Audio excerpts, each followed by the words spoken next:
there, and I think I can finish chapter 5, which is covered under exam number 2. I can finish chapter 5 by Wednesday, and there's a lot of calculation involved in chapter 3, chapter 4, chapter 5, and I want to give you a little bit more time to study for the exam. And that's the only reason why we're pushing it back to next Tuesday. And so you will have the weekend to study for the exam. Now, also make sure you understand for each exam we do have a review and practice question set on Canvas. It's not under modules, rather it's under each individual exam. You need to click on exam number 1, number 2, number 3 to see that document. I strongly suggest that you open the document, print it out, and work on those problems. And when you work on those problems there, try to time yourself as if you were taking an exam. For example, if you have, say, 20 questions on the practice work set, give yourself only 40 minutes working on those 20 questions there. If you have 30 questions there, give yourself only an hour. That's roughly about 2 minutes per question. You need to be able to do it that fast in order to finish the questions in the exam. Okay, and again, that kind of proficiency requirement is not set by us. And actually, when you take the final exam, the standardized test from American Chemical Society, 70 questions, 2 hours. That's 70 questions in 120 minutes, and that's less than 2 minutes per question. So it's going to be that's something that we're trying to get you used to, and you need to know the material. You also need to be able to do it quickly. Knowing how to do it is just the first step. Okay, and so that's the also quiz number 2, and I believe you can turn in quiz number 2 on Thursday, on this coming Thursday. But since quiz number 2 is an open book quiz and it's on Canvas already, and some of you already started working on those questions there, which is good. Now, since both exam number 2 and quiz number 2 were originally due on the same day, if I move the exam, I'll just move the quiz along with it. So quiz number 2 is also due on the exam day.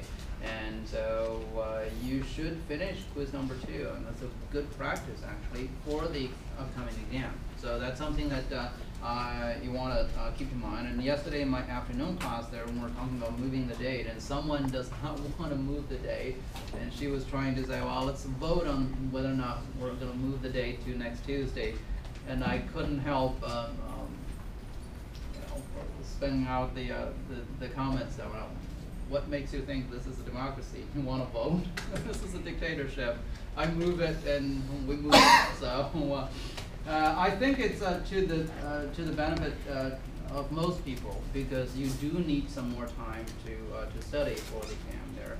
Chapter 3, chapter 4, chapter 5, and again, we finished chapter 4 yesterday, and you can see the amount of calculation, different types of calculations that can involve in those topics that we talked about. First, the limiting reactant, and then we introduced molarity and the concentration measurement there. Using that molarity, the information molarity there, and that's the new conversion factor that we introduced there.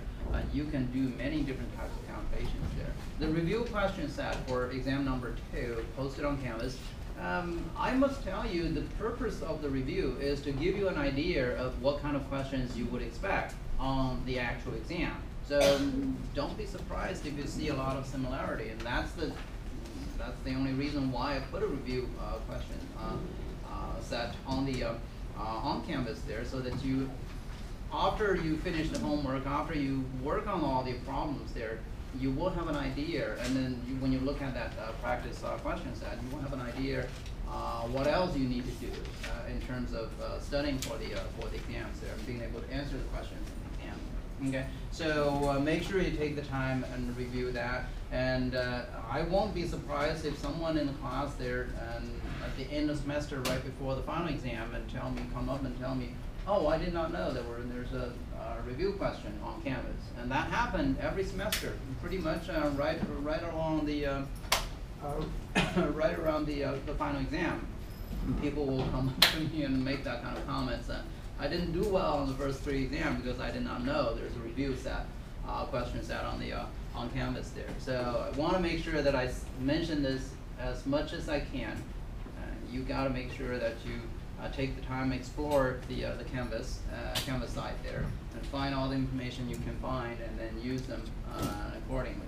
Okay, so we will start our new chapter, chapter 5 there, and we've been talking about chemical reactions and quantifying chemical reactions there. We've been dealing with chemical reactions happening in water solution, aqueous solution. That is when we introduced the molarity yesterday.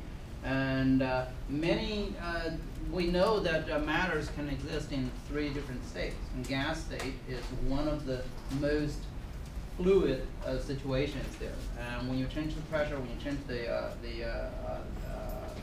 temperature there, and things will change. So we want to single out gas properties in one chapter, and we'll deal with the gas properties there. As a matter of fact, in today's experiment, when you go to lab today, we are going to do an experiment and asking you to determine the molar mass of a volatile liquid. You can actually heat up the volatile liquid, convert it into gas, based on the equation that we use, PV equals nRT. I may not be able to get to that equation today in class, but when you go to the lab there, lab instructor will talk to you about that equation.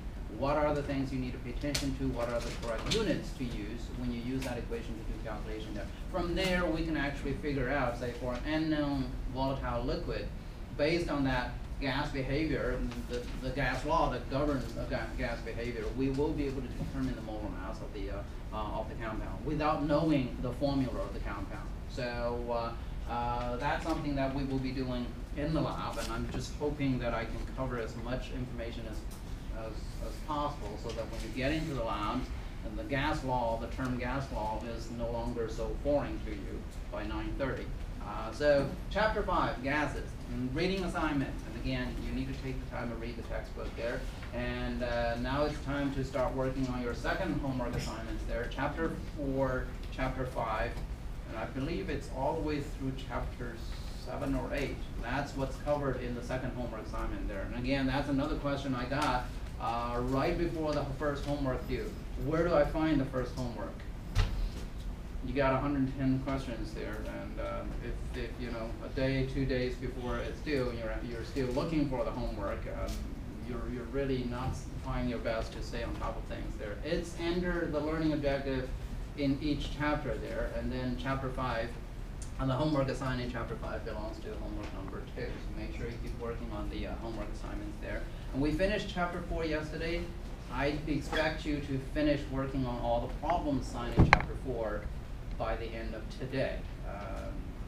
So you need to make sure that you try your best to stay on top of things there.